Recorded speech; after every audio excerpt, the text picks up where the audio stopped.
गणेभ्यो गणपतिभ्यो नमो नमो। व्रातेभ्यो रातपतिभ्यो नमो नमो। ग्रीसेभ्यो ग्रीसपतिभ्यो नमो नमो। विरूपेभ्यो विश्वरूपेभ्यो नमो नमो। ओम गं गणपतये नमः।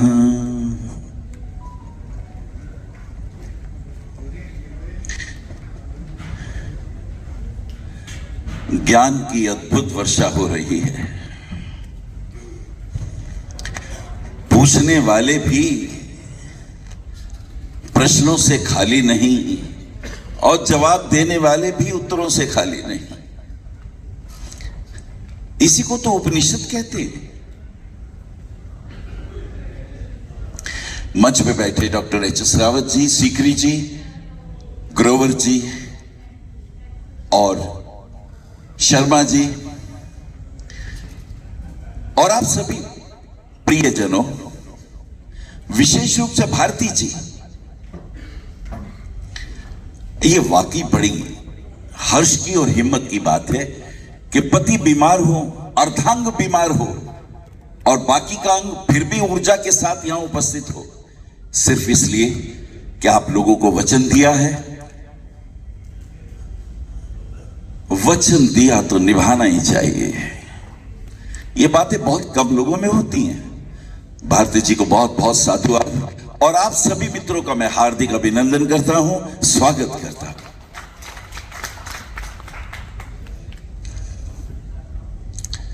निषद मैंने बैठना, उप मैंने समीपे, समीप बैठना, सुनना।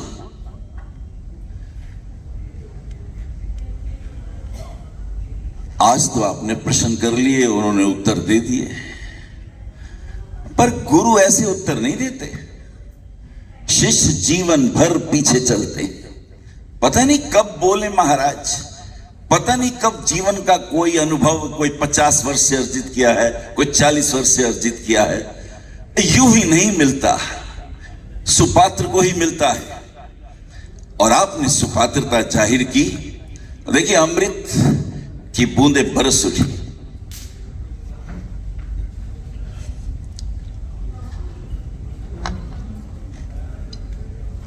मैंने सोचा, कल रावत जी के साथ हम थे कार में, तो अचानक मेरे मुंह से निकला कि क्यों ना the secret of empty chambers of our astrology, हमारी जन्मपत्री के रिक्त भाव जिसमें कोई ग्रह ना हो, वो क्या फल करते हैं। अक्सर हम लोग अपनी जन्मपत्री देखते हैं। रावत जी ने कहा, मेरी पत्री में तो गजकेसरी हो गए, चंद्र और गुरु एक साथ हैं, और सबकी पत्री में तो नहीं होगा। ईर्ष्या होती है, हमें क्यों नहीं मिला। मेरी पत्री में भद्र योग है और भी बहुत से योग हैं, लेकिन मैंने सोचा कि जिनकी पत्री में ये योग ना हो, क्या वो फिर आकाश को नहीं छू सकते? क्या वो सितारों से गुनगुना नहीं सकते? कैसे देखें उस पत्री को जिसमें केंद्र ही खाली हो, जिसमें त्रिकोण ही खाली हो? वो कैसे बृहस्पति के आशीर्वाद प्राप्त करेंगे? बृहस्पति देवगुरु हैं, शुक्र दैत्य गुरु हैं, दोनों ब्राह्मण हैं। ये ब्राह्मण शब्द बहुत कीमती शब्द है। ब्राह्मणत्व तो अर्जित करना पड़ता है।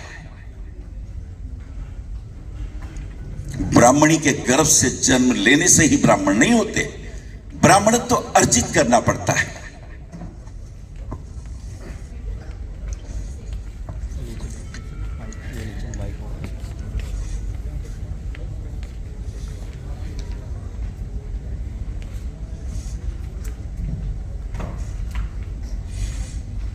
हमारे नए मित्र स्टेज पे आ गए हैं, इनका स्वागत होना चाहिए।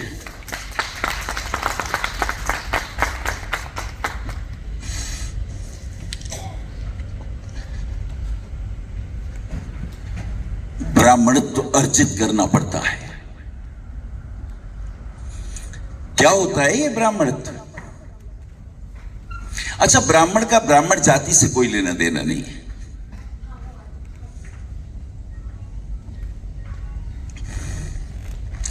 और जाति में ब्राह्मण नहीं आता।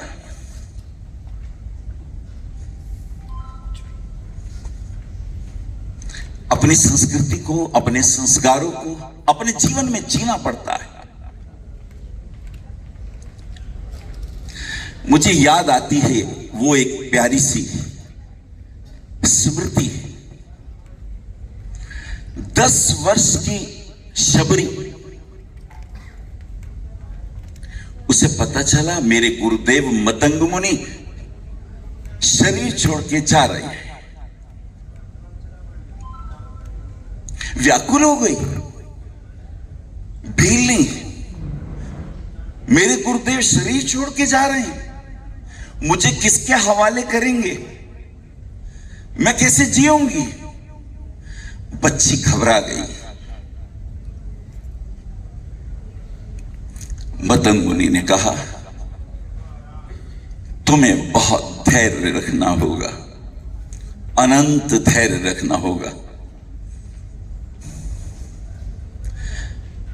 तुम्हारे पास आएंगे, भगवान आएंगे, तुम्हें उनकी प्रतीक्षा करनी है। उनकी भार्या को रावण हर के ले जाएगा, तुम्हें उनका मार्ग बताना है, ये तुम्हारा कर्तव्य है, ये मैं तुम्हें बताता हूं। अब कमाल की बात यह है, बच्चे ने पूछा कब तक इंतजार करना होगा? बोले अभी तो राम के पिता ने विवाह भी नहीं किया।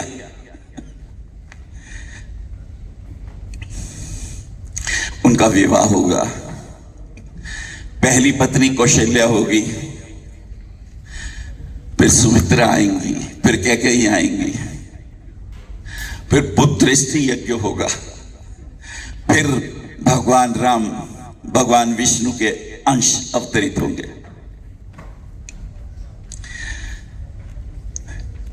जिसका ध्यान मेरी तरफ है वो तो पा जाएंगे, बाकी ये सम्मान तो होते रहते हैं। ये ज्ञान चर्चा बार बार नहीं होती, ध्यान इधर होना चाहिए। अगर सुन नहीं सकते, श्रोता नहीं हो, तो वार्ता कहने का अर्थ भी क्या है? चातक की तरह निगाह हो, स्वाति नक्षत्र होगा तभी चातक जल पिएगा। बादल तो बहुत बार कड़कते हैं, पर स्वाति नक्षत्र जब हो चातक तभी जल पीता है।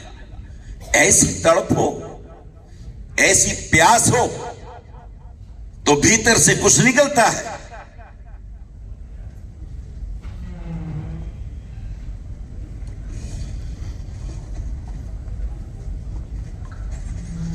पुत्रष्टि यज्ञ होगा और फिर राम जी आएंगे और फिर उनकी प्रिय माता उन्हें जंगल भेज देगी, वनवास होगा। और जब 1 वर्ष रह जाएगा तब उनकी पत्नी का रावण हरण करेगा, दक्षिण दिशा की ओर ले जाएगा। प्यारी शबरी ध्यान से सुन, वो आएंगे तेरे पास पूछते हुए कि क्या तुमने सीता को देखा, तो तुम्हें उनका मार्ग बताना है। महत्वपूर्ण बात तो अब है। तभी मतंग मुनि उठे, दंडवत प्रणाम किया शबरी को। मतंग ऋषि ब्राह्मण है, लेकिन प्रणाम कर रहे हैं शबरी के चरणों में। सारे लोग हैरान, शबरी के चरणों में, भीलने के चरणों में, ब्राह्मण का मस्तक, ब्रह्मवेता का मस्तक, जो युगों की गणना को एक क्षण में नाप ले, कल क्या होगा जो आज देख ले। ज्योतिष तो वो होता है, आज घट रहा होता है, तुम उसे देख नहीं पाते, और जब बाद में घटता है तब तुम हैरान होते हो। जो आज घटेगा वही आगे भी घटेगा, जो आज घटेगा वो थोड़ा सा घटेगा। उसे देखने की जिसकी आंख होती है उसी को ज्योतिर्विद कहते हैं, उसी को ब्राह्मण कहते हैं। मतंग ऋषि ने प्रणाम किया।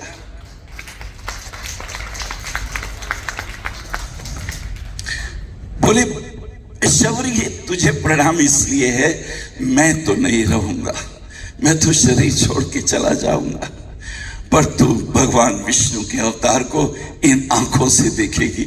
मैं अभी तेरी आंखों में प्रभु श्री राम को देख रहा हूं। इसे कहते हैं दूरदृष्टा, इसे कहते हैं दिव्य दृष्टा।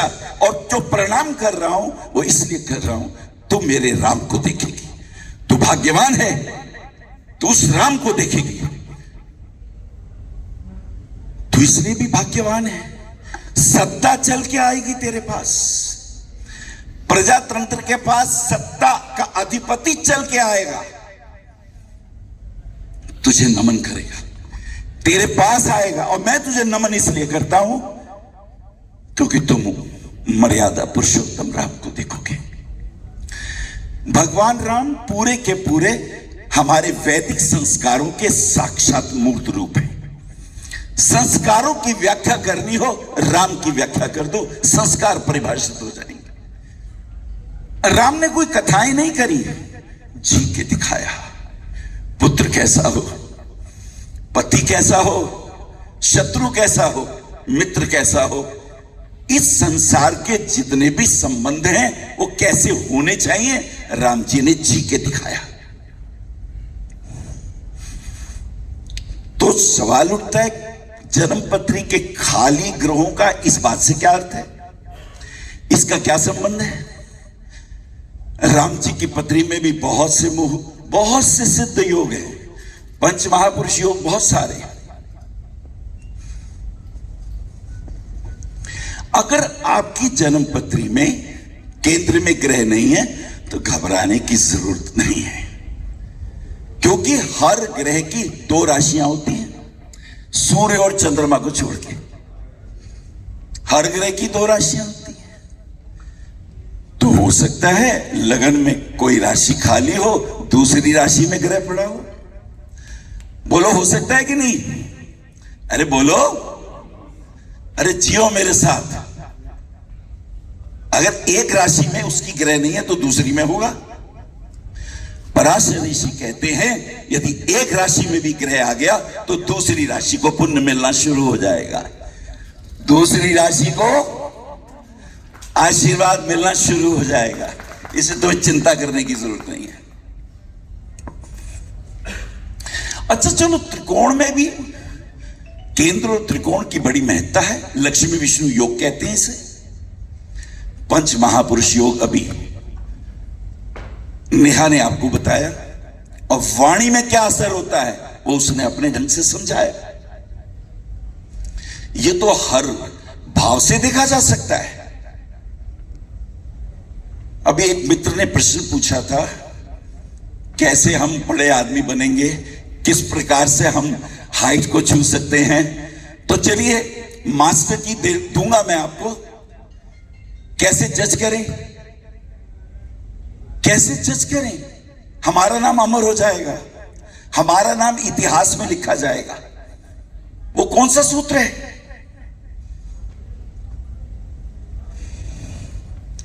जन्मपत्री का आप जितने भी व्यक्ति हैं इस सूत्र को ध्यान से सुने। जन्मपत्री का 6ठा भाव, जन्मपत्री का 7वां भाव is the lord of 6th house and the lord of 7th house. Both are placed in the kendra, either from the lagna or from the moon. चंद्र लगन से या लगन से यदि 6ठे और 7वें भाव के स्वामी केंद्र में हो, इस व्यक्ति की कीर्ति अपने परिवार में, अपने नगर में, अपने देश में जानी जाएगी। ये सूत्र नोट कर लीजिए। मजा नहीं आया क्या? ऐसे बैठे हो जैसे सोए हुए बैठे हो।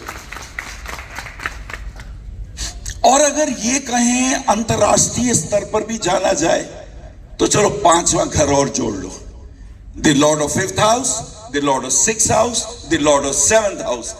अगर ये केंद्र में है लगन से या चंद्र लगन से, अंतरराष्ट्रीय स्तर पर यह व्यक्ति जाना जाएगा।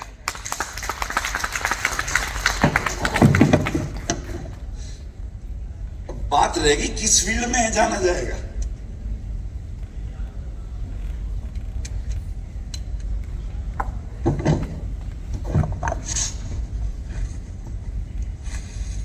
जन्म पत्रिका लगन पंचम और नवम, इसे धर्म त्रिकोण कहते हैं। क्या कहते हैं? धर्म त्रिकोण। और धर्म का अर्थ होता है जो व्यक्ति, धर्म के 10 लक्षण हैं, 10 लक्षण होते हैं धर्म के। धर्म का अर्थ किसी खास, किसी देवता को, किसी गुरु की उपासना से कोई मतलब नहीं है। जो धार्यति इति धर्मात् सब बोल देते हैं, लेकिन धर्म का गहरा अर्थ क्या है? नंबर 1, उसके भीतर अहिंसा की भाव हो। अहिंसा, उसके पास सत्य की गूंज हो, उसकी वाणी में सत्यता हो, उसके व्यवहार में अहिंसा हो, उसके जीवन में ब्रह्मचर्य हो, उसके जीवन में अकाम हो, उसके जीवन में अस्तेय हो। ये 5 मुख्य लक्षण हैं धर्म के, और 5 और हैं। एक भी साध लो, सत्य बोलने को ही साध लो, एक ही लक्षण साध लो, चलो 3 दिन के लिए आप कसम खाओ मैं सच ही बोलूंगा, चाहे जो भी हो मैं सत्य बोलूंगा। आपको पता नहीं आप क्या करने जा रहे हो। अगर आपने 3 दिन सत्य बोलने की बात कह दी, 3 दिन इसलिए कि 2.25 दिन में चंद्रमा एक राशि क्रॉस कर लेता है, तो आपको एक नक्षत्र का पुण्य मिल जाएगा। चंद्रमा जिस भी नक्षत्र में होगा उसका पुण्य मिलेगा, वो नक्षत्र सिद्ध हो जाएगा। क्या सिद्ध हो जाएगा? तुम्हारी वाणी में सरस्वती का वास हो जाएगा। किसका वास होगा? जो कह दोगे हो जाएगा, जो कह दोगे हो जाएगा। और कहीं तुमने अपना जन्म नक्षत्र सिद्ध कर लिया। जिस नक्षत्र में जन्म हुआ हो उस नक्षत्र में जब चंद्रमा आए, भाई मैं अब असत्य नहीं बोलूंगा, अपने नक्षत्र को सिद्ध करो। तुम्हारे नक्षत्र का देवता तुम पर आशीर्वाद दे देगा। चलो किसी का रोहिणी नक्षत्र है, तो जब चंद्रमा रोहिणी नक्षत्र में आए 2.25 दिन झूठ मत बोलना, 3 दिन तक झूठ मत बोलना, चाहे कुछ भी हो जाए। उस रोहिणी नक्षत्र के देवता ब्रह्मा जी का वरदान तुम्हें प्राप्त होगा। और अगर 27 नक्षत्र सिद्ध कर लिया तो तुम अधिकारी बन जाओगे ज्योतिष विद्या में भविष्यवाणी करने के। ये गौरव प्राप्त होगा तुमको, क्योंकि अब इसमें आचरण में लाना है ना इसको। अब ये प्रवचन की बात नहीं रह गई, करके दिखाना पड़ेगा। आपके आचरण में हो। राम जी ने जो कहा प्रवचन नहीं दिए, आचरण में जी के दिखाया। राम हमारे सूर्यवंशी हैं। तुम्हारी जन्म पत्रिका होरा लगन का सूर्य लगन। चलो तुम्हें राम और कृष्ण परिभाषित करता हूं। जन्म पत्रिका होरा कुंडली निकालो, चंद्रमा और सूर्य में ही सारे ग्रह मिलेंगे। सूर्य से सूर्यवंशी, सूर्यवंशी का अर्थ आत्मज्ञान। सूर्य आत्मा का कारक है और चंद्रमा मन सो जाता, चंद्रमा मन का कारक है। अब इस होरा कुंडली से हमें यह पता चलता है कि भी धन की स्थिति देखते हैं, पर व्यक्ति का स्वभाव कैसा होगा, व्यक्ति का आचरण कैसा होगा। सिर्फ एक सूत्र, होरा कुंडली, और यूं आया राज सामने। ऐसा हो सकता है? हाँ हो सकता है। वो कैसे? अरे जब तुम श्वास लेते हो तो या तो ईड़ा नाड़ी से श्वास लेते हो या पिंगला नाड़ी से श्वास लेते हो। तुम्हारी 2 ही नाड़ियां चलती हैं। हर 1 घंटे के बाद नाड़ी बदल जाती है। तुम नासिका दबाओ, सांस लेके देखो, तो तुम्हें लगेगा ये सांस चल रहा है, और दूसरे से लो, से सांस मुश्किल से आए, समझ लो वो नाड़ी नहीं चल रही, वो स्वर नहीं चल रहा। अब अगर रावत जी ने तो मुहूर्त की बड़ी अच्छी व्याख्या करी, लो एक मुहूर्त और ले लो, ये लो हंसी बा खेली बा करी बा ध्यान। सूर्य स्वर जब चल रहा हो तो विद्या, ज्ञान, आदेश, नेतृत्व, राज संबंधी कार्य, दूसरों के ऊपर शासन करने की बात, जब सूर्य स्वर चल रहा हो तो ये काम करना, सिद्धि प्राप्त होगी। जब ये स्वर चल रहा हो तो करना ये काम। और अगर बायां स्वर चल रहा हो तो विनम्रता, प्रेम, गुरु के चरणों में बैठना, मां का आशीर्वाद लेना, किसी से कटु वचन मत बोलना। अगर तुम्हारा वाम स्वर चल रहा है तो तुम्हारा चंद्रवंश सिद्ध हो जाएगा। अच्छा, इससे क्या प्राप्त होगा?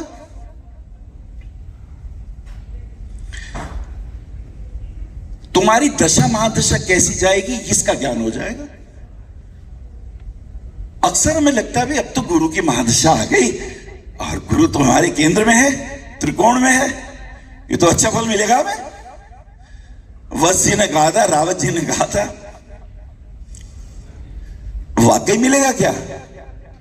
होरा कुंडली बताएगी मिलेगा कि नहीं मिलेगा।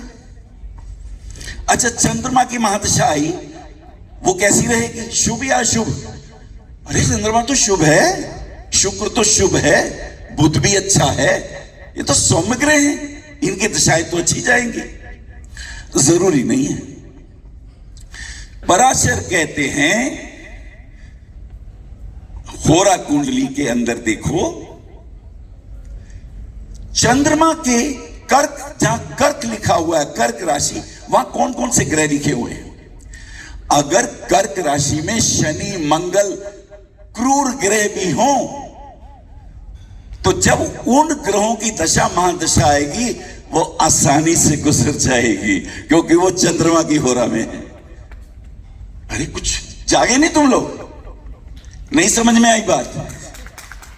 नहीं आई समझ में? होरा कुंडली में जहां कर्क राशि लिखी है वहां जितने ग्रह पड़े हों, चाहे क्रूर ही क्यों ना हो, जब उनकी दशा महादशा आएगी आराम से गुजर जाएगी, आराम से गुजरेगी, कम मेहनत से ज्यादा मिलेगा। और शुभ ग्रह, अब चंद्रमा हो, शुक्र हो, गुरु हो, बुध हो, सूर्य की होरा में हो, तो जब उनकी दशाएं महादशाएं आएंगी, घाट घाट का पानी पीना पड़ेगा, कठोर संघर्ष करना पड़ेगा, उन दशाओं में कठोर संघर्ष करना पड़ेगा। इस तरह पता चलता है दशाएं महादशाओं के प्रभाव। ऐसे ही अंतर्दशा, महादशा, प्रत्यंतर दशा को आप देख सकते हैं। कैसा लगा आपको सूत्र? आप तो सोए सोए बैठे हो, मेरा मन ही नहीं कर रहा आगे बोलो।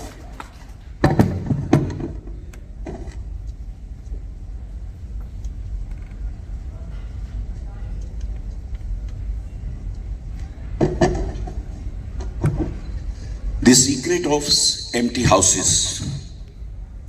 अगर केंद्र में कोई ग्रह नहीं है, परेशान ना हो, चंद्र कुंडली में देखो जरा, लगन से देखा ना आपने? और रावत जी ने कहा भाई चंद्र लगन भी होता है, तो चंद्र लगन से देखो, तुम्हें कुछ ना कुछ परिवर्तन दिखेगा। अच्छा चलो सूर्य लगन से देखो, तुम्हें फिर परिवर्तन दिखाई दे जाएगा कि कुछ ग्रह तो आ गए। अच्छा नहीं आए, किसी में भी नहीं आए, अब क्या करें? अब देखो वर्ग कुंडलियों में आओ, D9 में पहुंचो। हो सकता है लगन कुंडली में कोई ग्रह उच्च का हो और D9 में नीच का हो जाए, तो वो जो बढ़िया बढ़िया असर दिख रहे थे ना लगन कुंडली में, चौपट हो गए। अगर D9 में वो खराब हो गया, त्रिकभाव में चला गया, 6, 8, 12 में चला गया, तो बहुत संघर्ष करना पड़ेगा, बहुत मेहनत करनी पड़ेगी। लगन कुंडली में तो बहुत बढ़िया थे और D9 में खराब हो गए। व्यापार करना है हमें, काम करना है, कौन सा ठीक रहेगा? जो हम कर रहे हैं वो ठीक रहेगा नहीं रहेगा, ये कौन बताएगा? कौन सा ग्रह बताएगा? काल पुरुष कुंडली का 10वां भाव, मकर राशि का स्वामी शनिदेव। शनिदेव कर्मों के अधिष्ठाता होते हैं। आओ ब्रह्मांड में लेके चले। सूर्य के पास मंगल है, मंगल से आगे जुपिटर है, और जुपिटर से आगे लास्ट ऑर्बिट में शनि। वो जो शनि लास्ट वाला है वो तुम्हारे कर्मों का नियामक है। पिछले अनंत जन्मों में तुमने जो भी कर्म किए हैं उसका कंट्रोलर सेटर्न है, शनि है। क्योंकि काल पुरुष की कुंडली, परमात्मा की कुंडली में शनि मकर राशि 10th हाउस में आती है, तो उन सबके कर्मों का अधिपति शनि है लास्ट। पर वो कर्म किसको मिलेंगे? किसको मिलेंगे? जीव को। तो उसके बाद अंदर की तरफ कौन सा ग्रह है? जुपिटर। और जुपिटर को क्या कहते हैं? जीव। तुम जीव हो, वो कर्म उसको धारण करोगे तुम, वो तुम जीव, वो जुपिटर। लेकिन जीव और कर्मों के बाद भी कहानी, अभी देह तो मिली नहीं, तो जो थर्ड है वो है मंगल। मंगल देता है देह। क्या देता है मंगल? फिजिकल बॉडी मंगल देता है। तो शनि कर्म, गुरु जीव और मंगल देह, और वो जो बराबर में सूर्य है वो आत्मा है। सूर्य कौन है? आत्मा। अब इनर साइड में आ जाओ, बुद्ध बुद्धि। आपका बुद्धि का प्राकट्य कैसा होगा? If you can change the opinion of other person, it is a great power. That talent comes from mercury.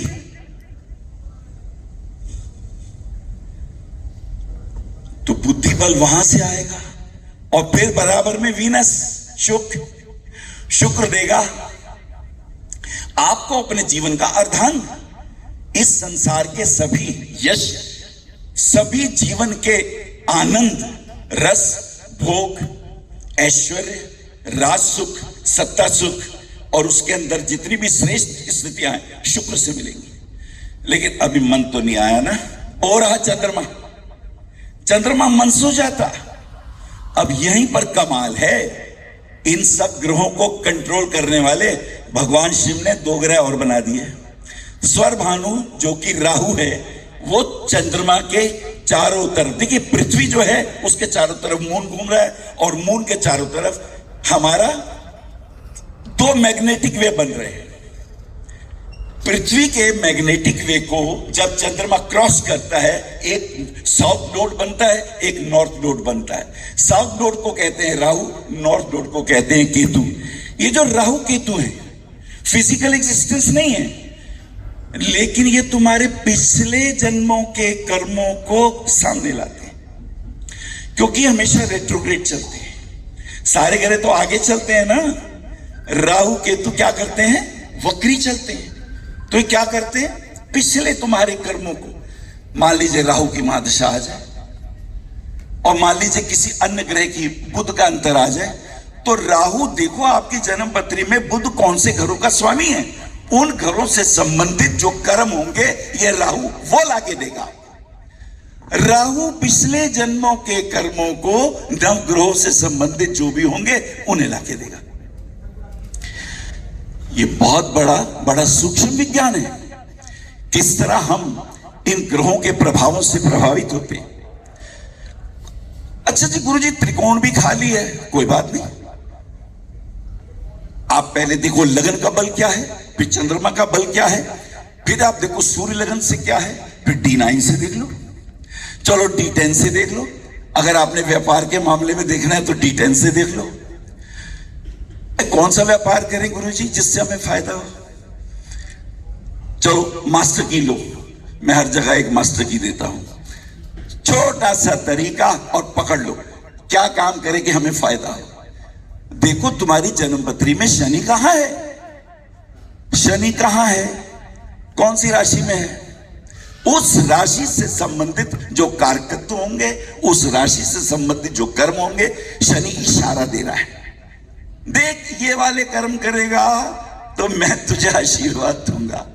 क्यों? क्योंकि शनि कर्मों का, आपके पूर्व जन्मों के कर्मों का, शनि से पकड़ लो। और इसका एक और तरीका है, आपके लगन में 10th हाउस को देखो, 10th हाउस का स्वामी आपका कौन है, और D10 में देखो वो स्वामी किस हाउस में है। लगन कुंडली का D10 को उठाओ, D10 के अंदर जाके देखो वो कौन से घरों का स्वामी है। और चमत्कार तो तब होता है जब वो वर्गोत्तम हो जाए। अगर लगन में मान लीजिए गुरु मिल जाए और D9 में भी गुरु लगन में मिल जाए, D10 में भी मिल जाए, अगर तुम्हारे 16 वर्गों में एक वर्गोत्तम मिल जाए तो तुम लाखों पति बनते हो। अगर 2 वर्गोत्तम मिल जाए अलग अलग में तो तुम लाखों से करोड़पति की तरफ आते हो। अगर 3 वर्गों में यह वर्गोत्तम मिले, ग्रह स्वराशि का मिले, तो तुम करोड़ों पति होते हो। और अगर 4 वर्ग कुंडलियों में यह कॉम्बिनेशन एक से मिल जाए तो तुम करोड़ों से बहुत आगे अरबों के पास पहुंचते हो। और अगर 5 के पास पहुंच जाए तो अमिताभ बच्चन जैसे बन जाते हो। उनकी पत्री में 5 ग्रहों के प्रभाव है। That is the secret to जज कि मैं कितना पैसा कमा सकता हूं, क्या मेरी उपलब्धि रहेगी। इसमें एक बड़ी बारीक बात है। कई लोग बहुत पैसा कमाते हैं फिर धड़ाम से नीचे गिर जाते हैं। नुकसान हो गया, घाटा हो गया। हाउ टू जज दैट? उसे कैसे जानेंगे?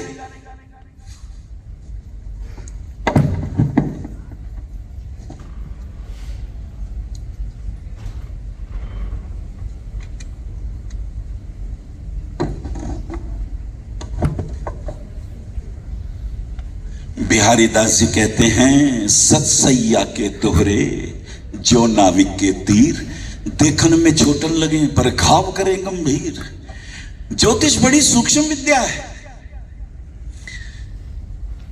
हमने बहुत पैसा कमाया और हमारा पैसा बर्बाद हो गया। हमने मकान बनाया, बेटे के नाम कर दिया, बेटा बुरी आदतों में पड़ा, आपका मकान बेच दिया। आपने जीवन भर जो कमाई करी बेटे ने नष्ट कर दिया। आपने बहुत रुपया कमाया, पता चला आपने शेयर मार्केट में लगाया और रुपया साफ हो गया, आप गरीब हो गए। आपने बहुत रुपया कमाया, सरकार ने पकड़ लिया आपको, आपने नंबर 2 के तरीके से, अवैध तरीके से कमाया हुआ धन, और आप फिर नीचे आ गए। ये कैसे पता चलता है? इसकी क्या है मास्टर की? इसके मास्टर की है अष्टम भाव, 8वां भाव छिद्र है, 8वां भाव दरिद्रता है, 6ठा भाव अगर रोग है, 6ठा भाव अगर जिम्मेदारियां हैं, 6ठा भाव अगर दुश्मनी है, 6ठा भाव अगर नाना प्रकार के आपके जीवन में चैलेंजेस हैं, उस 6ठे का बल है अष्टम भाव, 6ठे का पराक्रम है अष्टम भाव, उसकी शक्तियों को बढ़ाने वाला भाव है अष्टम भाव, वो उसका पराक्रम है। अष्टम भाव की बड़ी बड़ी गहराई है। वो भाग्य का हानि स्थान है। 9वां भाव अगर भाग्य का तुम्हें ऊपर ले जा सकता है तो अष्टम भाव भाग्य का हानि का भाव है। अगर अष्टम भाव का स्वामी आपकी जन्म पत्री में पंचम भाव में बैठ गया, संतान के माध्यम से धन का लॉस हो जाएगा। लो सूत्र नोट कर लो, अष्टमेश जिस भाव में जाएगा उस भाव से संबंधित व्यक्ति से हानि होगी, वो आपको नुकसान होगा ही। That is the astrology. क्यों? क्योंकि उसका रोल तो एक ही है, हानि करना, नीचे गिरा देना। अष्टमेश तीसरे भाव में गया। अच्छा, तो पार्टनरशिप करी थी हमने, तो पार्टनरशिप से हमें हानि हो जाएगी, हम अपना रुपया गंवा देंगे। अष्टमेश जिस भाव में जाएगा, द्वितीय भाव में गया, अब ये तुम्हारा ही धन भाव है। गलत निर्णय लेके रुपया कहीं इन्वेस्ट कर दोगे, तुम्हारा रुपया डूब सकता है। इसी में एक सूत्र है, वो भी मैं कह देता हूं। If the lord of 11th house comes to the 3rd house, note कर ले, if the lord of 11th house comes to the 3rd house, इस व्यक्ति से छल होगा, इस व्यक्ति से छल होगा। क्यों? क्योंकि चतुर्थ भाव सुख का है, चतुर्थ भाव ऐश्वर्य का है। पराशर ऋषि कहते हैं चतुर्थ भाव से सुख को देखो, आपकी जन्म पत्री के जितने भी सुख हैं वो चतुर्थ भाव से देखो। अब 11वां भाव तो चतुर्थ का अष्टम हो गया ना।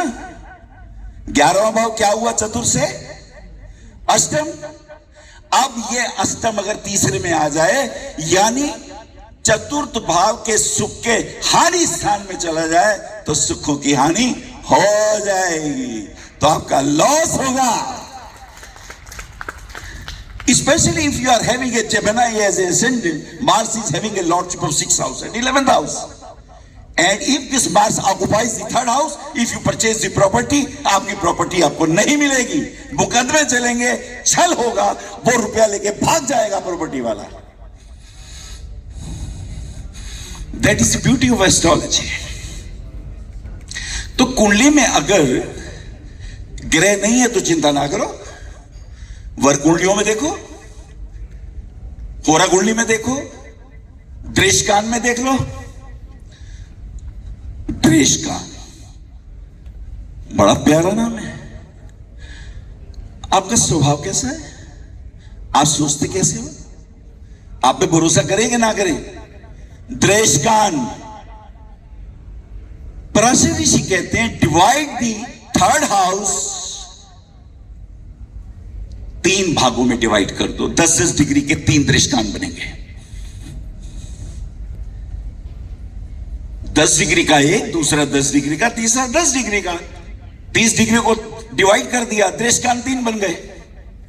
अब वो कहते हैं ये देखो कि 0 से 10 डिग्री तक दृष्टकान है क्या, या 10 से 20 डिग्री का है, या 20 से 30 डिग्री का है।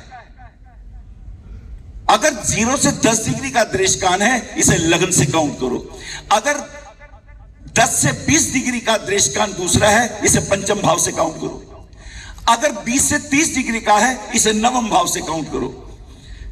इन भावों के सीक्रेट उसमें मिलेंगे, लेकिन वो स्वभाव का कैसे पता चलेगा। 0 से 10 तक अगर दृष्टकान होगा उसका स्वामी नारद मुनि होंगे। कौन होंगे, ब्रह्मा जी के पुत्र, ज्ञानी होगा। 0 से 10 डिग्री में नॉलेज वाला होगा, ब्रह्म सूत्रों की बातें करेगा, अध्ययन में मनन में इसके अंदर नारद के गुण आएंगे। और एक गुण और आएगा लड़ाई कराने का, इधर से उधर। देख बहन मैं तुझे बता रही हूँ बात, किसी को कहना नहीं। हाँ हाँ मैं नहीं बताऊंगी, जानते ही दसेगी कार जाएगी, सुनो है कह रही सी। तो 0 से 10 में नारद दृष्टकान है, और 10 से 20 के बीच में है अगस्त दृष्टकान। ये बड़े गंभीर है। अगस्त ऋषि और दक्षिण भारत में जो नाड़ी ग्रंथ हैं वो अगस्त ऋषि के कारण सुरक्षित हैं। बहुत तपस्वी हैं, बहुत मनस्वी हैं। तो 10 से 20 डिग्री में ये बच्चा बहुत गहन अध्ययन करने वाला, रिसर्च करने वाला, अपनी बात का पक्का होगा। अगर विंध्याचल को पार किया और विंध्याचल बोले प्रभु अब कब आएंगे, विंध्याचल पहाड़ बढ़ता ही जा रहा था, तो अगस्त मुनि ने उसको क्रॉस किया। बोले जब तक मैं ना आऊं ऐसे ही रही, वो आज तक झुका हुआ है, अगस्त वापस आए ही नहीं। उसका अहंकार तोड़ा, पूरे समुद्र का जल पी लिया। ये बड़े कोड वर्ड हैं इनके। और अगर 20 से 30 हो तो दुर्वासा दृष्टकान है। ये व्यक्ति बहुत गुस्से वाला होगा, कहते ना यदि काली जबान है जो कंधा हो ही जाता है। 20 से 30 डिग्री के बीच में हो तो इसी से दृष्टकान, इस दृष्टकान का नाम है दुर्वासा। ये तपस्वी है, ये मनस्वी है, ये अत्रि और अनुसुईया का पुत्र है, ये शिवांश है, शिवांश। खुश हो जाए तो आशीर्वाद दे दे, और नाराज हो जाए तो भस्म कर दे।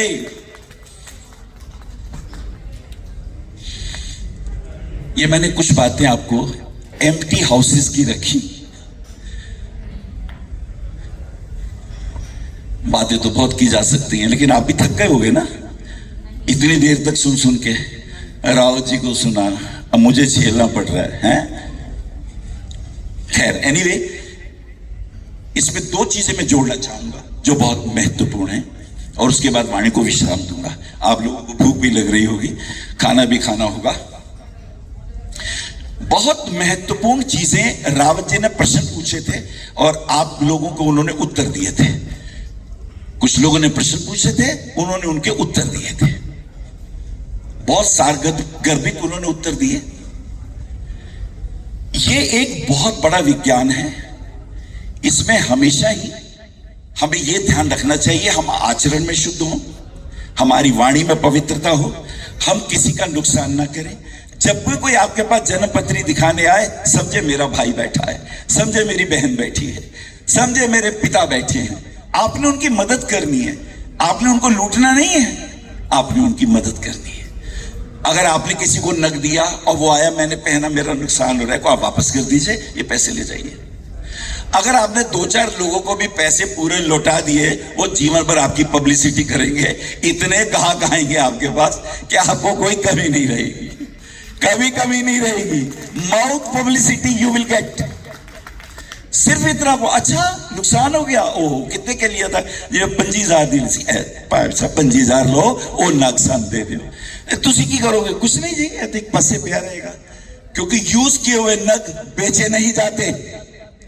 जो नग कोई पहन ले, पापा जी ने पाया तो पुत्र ना पावे, क्योंकि वो नग एब्सॉर्ब करते हैं एनर्जीज को। अगर पुखराज इंडेक्स फिंगर में पहन रहे हैं तो यहां हस्त जिव्या नाड़ी है, हस्त जिव्या नाड़ी पर ही पुखराज पहना जाता है। अगर मैंने माणिक पहना है तो पिंगला नाड़ी में ही पहना जाएगा। वैद तो आपको खिलाते हैं ना, हम पहनाते हैं, हम भी वही काम कर रहे हैं। और हमारे यहाँ का तो सूत्र है, जब भी कोई मिलता हाथ जोड़ते हैं, हम अपने 5 पॉइंट जोड़ लेते हैं, 5 तत्वों को जोड़ लेते हैं। तेरा इन्फेक्शन तेरे कोल रहे, मेरा मेरे कोल रहे। लेकिन अंग्रेजी सभ्यता से तो हम हाथ मिलाते हैं, जहां हाथ मिलाते हैं थ्रू नेल्स, मेरी एनर्जी उधर, उसकी एनर्जी मेरे में, आप बीमार हो जाओगे। इसलिए हाथ जोड़ के ही आपने अभिवादन करना है और कभी किसी का बुरा नहीं करना है। किसी को कोई शंका है इस बात पूछने की?